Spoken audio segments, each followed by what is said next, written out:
Тұла бойы тарихқа толы Тараз қаласының орталығында орналасқан киеліде сәулетті ескерткіштердің бірі Қарахан кесенесі. Кесене республикалық дәрежедегі мемлекеттік тарих және мәдениет ескерткіштерінің тізіміне және 2017 жылы болашаққа бағдар рухани жаңғыру бағдарлама аясындағы Қазақстанның киелі жерлерінің географиясы жобасы бойынша жалпы ұлттық қасиетті нысандар тізіміне енген. Қарахан кесенесі 11 ғасырда салынған сәулет өнерінің қайталанбас ескерткіші. Кесене 4 бұрышты, ортаңғы кең бөлмеден және 3 жанама бөліктен тұрады. Төбесі кигіз үй тәрізді күмбезбен жабылып, алдыңғы қос қапталына мұнаралар тұрғызылған. Құрылыс толықтай күйдірілген кезектен өрілген. Кіреберіс маңдайшасында «Алладан басқа құдай жоқ, Мұхаммед оның елшісі» деген Құран сөздерімен өрнектелген.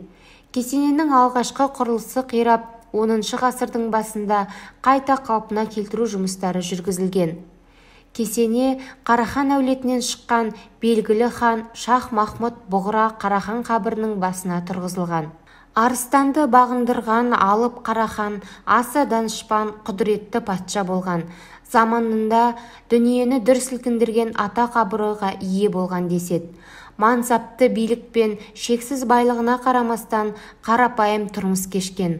10 ғасырдың екінші жартысында көшпелі түркі тайпаларының арасында Қарахан тұлғасы аңызға айналып, оларды бір тудың астына біріктіруге шақырған идеологиялық ұстаным ретінде көрініс табады.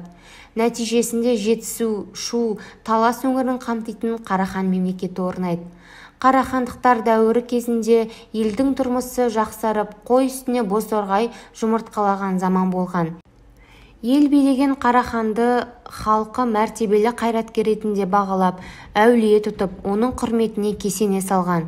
Кейін арада жүздеген жылдар өтіп, Тараз қаласы қирап, тіршіліксіз қалған кездің өзінде қала қирандыларының арасынан бой көрсетіп тұрған кесене жергілікті халықтың жадында қасиетті нысан ретінде қалған. Қарахан жайлы аңыздардың дені Айша бибі тағдырымен байланысты. Сүйген сұлуы Айшадан қапыда айырылып қалған Қарахан оның басына кесене орнатады. Өзі де өмірден өтер шағында Айша бибінің кесенесі көрініп тұратындай етіп жерлеуді тапсырады. Міне содан бері 1000 жыл уақыт өтсе де Қараханның ардақты есімі, елінің абыройы, оның басына қойылған кесенесі ұрпақтан ұрпаққа тарихи сәулет ескерткіш болып жетіп отыр.